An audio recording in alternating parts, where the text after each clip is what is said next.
akusaidie Tolwe akwende ubiri mtakaze Baba, mnakuomba ubiri vizuri kwa jina la Yesu, amen. Amen. Sasa umesikia hapo venye huyu mjuni ameomba vizuri, kwa sababu ukisoma neno la Mungu linasema ya kwamba neno la Mungu linasema ya kwamba acheni watoto wadogo waje kwangu. Kwa hivyo sidharau ya kwamba ni mtoto mdogo, anaweza kuwa mtoto mdogo lakini Mungu anatumianga mtu yoyote. Kwa hivyo kwa majina ni Pastor Paul Ibrahim David, hayo ndio majina yangu. Nimeokoka jioni ya leo. Yesu ni mwokozi wa maisha yangu. Ningependa kuweza kuzungumza pamoja na wewe ambao unanitazama, uwe kijana, uwe mzee, uwe mama, yani mtu yoyote ambaye ananitazama na anasikia sauti yangu.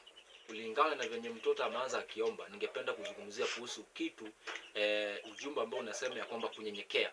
Kwa hivyo kunyenyekea, Yesu Kristo wakati alikuwa anasema ya kwamba chini watoto wadogo waje kwangu, alikuwa anamaanisha kuhusu neno kunyenyekea.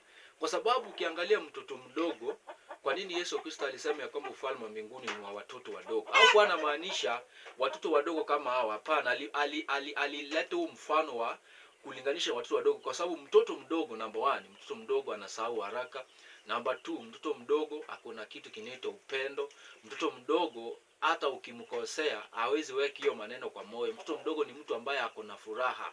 Mtoto mdogo ni mtu ambaye anaweza kusamea kwa haraka. Lakini sisi kama watu wakubwa, mtu akikukosea unaweza kuweka chuki kwa moyo muda mrefu. Kwa hivyo tujifunze kwa watoto wadogo, tukue watu ambao ni wakunyenyekea, kwa sababu neno la Mungu linasema Mungu anakaa pamoja na wale wanyenyekevu walio na mioyo iliyobondeka na mioyo ya kunyenyekea. Kwa hivyo hayo ndio nilikuwa nayo kwa jioni ya leo, na tutaendelea kuzungumza mengi zaidi, lakini naamini ya kwamba tumebarikiwa kwa pamoja. Wacha Mungu wa mbinguni akaweze kuwabariki, na tutaendelea kuzungumza mengi zaidi kwa channel yangu ambayo ni kule Facebook, TikTok pamoja na YouTube. Nijulikana kama Paul Gift Basil 100. Hapo ndipo ambapo utaweza kunipata, ama unaweza andika hata Star Paul 2004 na utaweza kunipata mahali pale. Thank you very much.